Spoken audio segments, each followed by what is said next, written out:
کہہ رہے جب میں آگ میں جلنے لگتا تھا نا تو میری چیخ نکلتی تھی کہ یار یہ نہیں ہو رہی تو وہ کیسے برداشت ہوگی. حدیث میں آتا ہے جہنم کی آگ دنیا کی آگ سے 70 گنا زیادہ گرم ہے, 70 گنا زیادہ گرم. جب نبی صلی اللہ علیہ وسلم نے صحابہ کو یہ بات بتائی, ترمذی کی حدیث ہے کہ صحابہ کے سینے سے رونے کی ایسے آوازیں آنے لگی جیسے ہانڈی کھولتی ہے, ایسا روئے صحابہ. حالانکہ صحابہ گناہوں سے بچتے تھے, اتنا روئے ہیں کہ سینے کے جیسے ہانڈی کھول رہی ہوتی ہے ایسے ان کے سینے سے رونے کی آوازیں آئی ہیں. اور عرض کیا واللہ انہا لکافیۃ یا رسول اللہ, یا رسول اللہ یہ دنیا کی آگ بہت تھی عذاب دینے کے لیے, اللہ نے اس کو بھی 70 گنا زیادہ گرم کیا ہے. تو اس نے کہا کہ میرے دل میں گناہ کا خیال آتا تھا, میں کیا کرتا تھا, اپنے آپ کو جلاتا تھا جب چیخ نکلنے لگتی. تو اس طرح پوری رات میں نے اپنے نفس کو روکا ہے گناہ سے. تو تقوی کی برکات ہوتی ہیں. اس لڑکی نے کہا, اب گھر میں جا کے اپنے والد سے کہا کہ میں اگر نکاح کروں گی تو صرف کس سے کروں گی, اس نوجوان سے, یا عفیف اور پاک دامن ہے. تو کتابوں میں لکھا ہے کہ اس کے باپ نے اس کا نکاح دیکھو حرام سے بچایا, اللہ نے حلال طریقہ رکھ دیا. تو جو بھی زنا سے بچتا ہے نا, یاد رکھو جیسے زنا کرنے کا عذاب بہت سخت ہے, ایسے ہی کسی کو زنا کا موقع ملے اور وہ بچ نکلے اس کا ثواب بھی بہت زیادہ ہے. تاریخ میں جن ہستیوں کو بھی زنا کا موقع ملا اور انہیں نے موقع ملنے کے باوجود زنا نہیں کیا, ان کو اللہ نے دنیا میں بھی بہت نوازا ہے. میں اکثر ایک واقعہ سناتا ہوں. ہمارے ایک دوست ہیں امریکہ میں, بلکہ امریکہ سے بھی ایک دور علاقہ ہے, اس کا جگہ کا نام میں بھول گیا. انہوں نے میرا یہ بیان سن کے مجھ سے ملنے کے لیے آئے تھے, وہ مجھے پہچان گئے یہ بیان سن کے. ممکن ہے یہ بھی میرا یہ بیان سنے. یہ میرے والد صاحب کا واقعہ ہے. میرے والد صاحب جب امریکہ گئے, کنوارے تھے اس وقت, میرے والد صاحب بہت ہینڈسم تھے, خوبصورت تھے, اور اتنا چوڑا تو ان کا سینہ تھا اور ایسی چوڑی چوڑی کلائیاں تھیں. بہت ماشاءاللہ اللہ نے ان کو مردانہ وجاہت دی تھی, اور آواز ایسی تھی جیسے ببر شیر ہوتا ہے, بہت ہی خوبصورت آواز, بڑی زبردست پرسنالٹی تھی. آپ جائیں ابھی ہمارے محلے میں جا کے لوگوں سے پوچھیں کیا خوبصورت پرسنالٹی تھی والد صاحب کی ہمارے. جب انتقال ہوا ہے نا میرے والد صاحب کا, تو پورا محلہ رو رہا تھا, پورا محلہ. مسجد کے امام صاحب جب بھی جنازے کا اعلان کرتے تھے نا تو روتے نہیں تھے, ہزاروں میتوں کا اعلان کیے تھے. میرے والد صاحب کا جب مسجد کے امام صاحب اعلان کر رہے تھے 3 دفعہ اعلان کیا, تینوں دفعہ روئے ہیں. اتنی لوگوں کو ان سے محبت تھی. تو یہ کیسے ہو گئی, یہ کیسے ہو گئی؟ کیوں اللہ نے ان کی محبت لوگوں کے دلوں میں رکھ دی, اور کیوں اللہ نے ان کو اتنا نوازا. والد صاحب نیوی میں تھے, امریکہ جب فرسٹ ٹائم جہاز گیا ہے, کنوارے تھے اس وقت. تو کنوارا لڑکا پاکستانی یا انڈین ہو, پہلی دفعہ امریکہ جائے, وہ بھی کنوارا, کوئی روکنے ٹوکنے والا نہ ہو, اور گناہ کی دعوت ملے, بچنا کتنا مشکل ہے. تو والد صاحب, یہ میں نے والد صاحب سے براہ راست نہیں سنا, ہمیں ایسی باتیں والد صاحب نہیں کرتے تھے, کسی ذریعے سے سنا میں نے کہ تمہارے والد صاحب نے یہ واقعہ ہمیں سنایا, کسی نے مجھے بتایا. کہتے ہیں کہ جب وہ گئے تو ایک خوبصورت انگریز لڑکی آئی اور ان کو گناہ کی دعوت دی. اب ایک دم پہلی دفعہ کسی پاکستانی نے یہ چیز منظر دیکھا ہو, ٹھیک ہے نا, امریکہ کا ایک منظر ہوتا ہے نا. اب تو لوگ موویز میں اتنا دیکھ چکے ہوتے ہیں نا, اس وقت تو ڈرامے فلمیں بھی نہیں ہوتی تھی, موویز بھی نہیں ہوتی تھی, وہ تو پہلی دفعہ ہی دیکھا تھا یہ ایسا منظر. تو وہ گھسیٹ کے لے گئی اپنے گھر. جب یہ کہیں گھر پہ گیا ہوں نا تو مجھ پہ اللہ کا خوف آ گیا. میں کہا یہ کیا کر رہا ہوں میں. وہاں جا کے واپس بھاگے ہیں. ادھر پہنچنے کے بعد وہ عورت غصہ ہو رہی تھی کہ اگر تم نے یہ کام کرنا نہیں تھا تو میرے ساتھ آئے کیوں میرا خرچہ کرایا, تم نے کیوں خرچہ کرایا میرا. تو آدمی اور شرمندہ ہو جاتا ہے نا کہ یار. تو والد صاحب کہتے ہیں کہ میرے دل میں خیال آیا کہ میں نے زندگی میں کبھی یہ گناہ نہیں کیا, اور میں یہاں پہلی دفعہ آیا ہوں, اگر میں اس گناہ میں پڑ گیا اللہ کی نظر مجھ سے ہٹ جائے گی. واپس بھاگے. بڑا مشکل ہوتا ہے ایسے موقع پہ. اس وقت ان کی عمر ہوگی 22 یا 23 سال, زیادہ سے زیادہ 24 سال ہوگی. تو بھاگے ہیں واپس. تو والد صاحب کہتے تھے, جنہوں نے مجھے یہ واقعہ سنایا, کہ مجھے کہنے لگے کہ تمہارے والد صاحب کہتے تھے کہ اس کے بعد میری زندگی میں کیا آیا ہے, انقلاب. پھر اللہ نے قرآن کی تلاوت کی توفیق دی. حفظ قرآن تھا, بھول چکے تھے. روزانہ ایک قرآن پڑھنے کا معمول بنا پھر, تاکہ قرآن دوبارہ یاد ہو جائے. جہاز پہ 3 سال امامت کی, داڑھی بڑی رکھ لی ماشاءاللہ, اور پھر اتنی عزت اللہ نے ان کو دی. اللہ نے ان کے, ہمارے سب بھائی ماشاءاللہ داڑھی والے ہیں, سب بہنیں شرعی پردہ کرتی ہیں, سب بھابیاں پردہ کرتی ہیں. گھر میں کیا آ گیا پورا, حالانکہ اس وقت شادی نہیں ہوئی تھی, لیکن یہ اثرات کہاں منتقل ہوئے ہیں؟ خاندان میں, پورے خاندان میں منتقل ہو گئے نا. انتقال ہوا تو جنازہ میں نے پڑھایا والد صاحب کا. اگر اللہ نہ کرے اس برائی میں پڑ جاتے, ہمیں پتا چلتا کہ ہمارا باپ ایسا ہے, تو ہم ایسے ہوتے. ویسے تو ابھی بھی کوئی اتنے نیک نہیں ہے, لیکن گیٹ اپ تو ہے نا. گیٹ اپ تو اللہ نے مولویوں والا دے دیا نا, تھوڑے تھوڑے تو دیکھنے کی حد تک تو نیک بنا دیا نا. ایسے نہیں ہوتے ہم. تو یہ جو برکات ہیں یہ نسلوں میں منتقل ہوتی ہیں. نسلوں میں اتنی عزت دی اللہ نے, اتنی عزت دی تھی کہ انتقال کے وقت محلہ رو رہا تھا, پورا محلہ رو رہا تھا انتقال.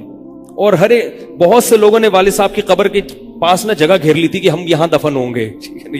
حالانکہ مسجد کے امام نہیں تھے, کچھ بھی نہیں, کوئی ایسی شخصیت نہیں تھے کہ وہ کوئی مقتدی اور رہبر سمجھے جاتے ہو. تہجد کا معمول تھا, تلاوت کا معمول تھا. اور میں نے خود بھی کئی دفعہ نوٹ کیا, ایسا لگتا تھا ان کے منہ سے خوشبو آتی ہے, ایسا محسوس ہوتا تھا. ایسا اللہ نے, کیونکہ تلاوت بہت زیادہ کرتے تھے. جب انتقال ہوا ہے نا جس دن, اس دن بھی آدھا گھنٹہ تلاوت کر کے اٹھے. گھر میں ان کا معمول تھا, گھر میں آنے کے بعد آفس سے جب گھر میں آتے تھے نا, سب سے پہلے نہا کے, عجیب ان کے معمول تھے, نہاتے لازمی تھے روزانہ. اور چونکہ فوجی تھے نا, تو فوجیوں کی جو ایک روٹین ہوتی ہے نا, وہ تبدیل نہیں ہوتی. اب جب فوج میں تھے تو گرم پانی سے نہانے کی عادت تھی, تو جون میں بھی گرم سے ہی نہاتے تھے. ہم کہتے, اب والد صاحب سے کہتے گرمی ہو رہی ہے, لیکن وہ ایک روٹین ہوتی ہے نا فوجیوں کی. بس وہ آنا ہے, دھوتی پہنی, غسل خانے میں چلے گئے, پانی گرم پہلے کیا, اپنا کام سارا خود کرنا, کسی سے کام ہی نہیں لیتے تھے. اور وہ 2 منٹ کے اندر ایسے پھرتی سے نہاتے تھے. ہم حیران, یہ کیسے نہاتے ہیں اتنی دیر میں؟ کہتے میں صابن سے باقاعدہ تسلی سے نہایا ہوں. اتنی جلدی پھرتی میں کام کرتے تھے. آتے ہی تلاوت کرنی, اور تلاوت اونچی آواز میں کرتے تھے. پورے گھر میں والد صاحب کے تلاوت کی آواز آتی تھی. مجھ سے غلطی یہ ہوئی کہ انتقال سے چند دن پہلے میں ان کی تلاوت سن رہا تھا, تو میرا دل چاہا میں اس کو ریکارڈ, اس وقت ریکارڈنگ کا اتنا زیادہ نہیں ہوتا تھا, میں نے کہا اس کو میں ریکارڈ کر لوں, لیکن وہ ریکارڈ میں نہیں کر سکا. میں نے کہا چلو بعد میں کر لوں گا, اور ان کا انتقال ہی ہو گیا. تو تلاوت اونچی آواز سے ٹوپی اتار کے تلاوت کرتے تھے. تو جس دن انتقال ہوا ہے, اور اللہ سے کہتے تھے کہ اللہ کسی کا محتاج نہ بنانا, ساری زندگی کسی سے خدمت نہیں لی, صرف جو ہے نا کمر دبواتے تھے بیٹوں سے اپنے. تو مجھ سے بھی دباتے تھے, میرا یہ انگوٹھا بڑا مضبوط ہو گیا ہے. وہ کمر پہ نا ان کے یہ ایسے مالش کر کے, ایسے کمر پہ میں مالش کرتا تھا والد صاحب کی, یہ تیل لگا کے نا ادھر, تو میرے انگوٹھے میں بڑی طاقت پیدا ہو گئی تھی. تو مجھے کہتے تھے یار تم ہو باریک سے, میرے باقی بھائی ذرا, لیکن یار تمہارے ہاتھ میں بڑی طاقت ہے. تو میں کہتا تھا کہ یہ میرے ہاتھ میں طاقت نہیں ہے, یہ مالش کر کے نا یہ انگوٹھا بہت مضبوط ہو گیا ہے. تو کیا تھا, تلاوت کی انتقال سے پہلے, اور بار بار دعا کیا کرتے تھے کہ اللہ بستر پہ لیٹوں نہیں. زندگی میں ہم نے کبھی نہیں دیکھا والد صاحب بستر پہ لیٹے ہوں, یعنی بیمار ہو کے لیٹے ہوں. اپنا سارا کام پھرتیلے پن سے کوئی بالکل. تو وہی ہوا, موت کے وقت بھی ایسا ہی ہوا. آئے ہیں, تلاوت کی ہے, پھر اس کے بعد گئے عشاء کی نماز پڑھنے. صف میں بیٹھے ہوئے تھے کہ گر گئے, صف سے اٹھا کے ان کو ہاسپٹل لے کر گئے ہیں. نماز کی اقامت ہو رہی ہے, اور وہیں اٹیک ہوا, اور وہی ان کا قبر کا سفر تھا. کتنی اچھی موت دی اللہ تعالیٰ نے, کہ ایک دن کیا ہوا, بارش میں بھیگتے بھیگتے آئے ہیں گھر میں, اور فوراً نماز کے لیے گئے. تو والدہ نے کہا کہ بھائی ابھی بارش ہو رہی ہے. انہوں نے کہا اللہ بولے گا آفس سے یہاں تک پہنچ گئے, اور اب یہاں سے مسجد تک نہیں جا رہے, اللہ کو بھی منہ دکھانا ہے. ایسے نماز کے پابند. سعودی عرب میں جب عمان میں ان کی جاب تھی, کئی گھنٹے کا گرمیوں کا روزہ ہوتا تھا, لوگ چھوڑ دیتے تھے. والد صاحب کہتے تھے مر جاؤں گا, رمضان کا روزہ نہیں چھوڑوں گا, کچھ بھی ہو جائے رمضان کا روزہ کیسے چھوڑوں. تراویح کبھی نہیں چھوٹتی تھی, رمضان کا روزہ کبھی نہیں چھوٹتا تھا. میں یہ نہیں کہہ رہا کہ کوئی برائی تھی نہیں ان میں, ایسی کسی کی تعریف کرنا غلط ہے, مگر اللہ نے مجموعی لحاظ سے ان میں بڑی صفات رکھی تھیں. یہ صفات کیسے پیدا ہوئیں؟ اللہ نے ایک برائی سے بچنے کی توفیق دے دی. تو میں نے یہ تو اسی میں ان کی موت واقع ہوئی ہے. اور رات کو 12 بجے انتقال ہوا. ان کے سارے کام ایسے ہوتے تھے, موٹے موٹے کام, اور چپکے شو بازی کا بالکل بھی شوق نہیں تھا ان کو. حج, ہمارے محلے سے جب کوئی حج کرنے جاتا تھا نا, 6 مہینے پہلے اعلان ہوتا تھا فلاں صاحب حج پہ جا رہے ہیں. لوگ پہلے سے آ کے نا ان سے دم کروانا. اب تو لوگ بہت حج پہ جاتے ہیں, اس وقت یہ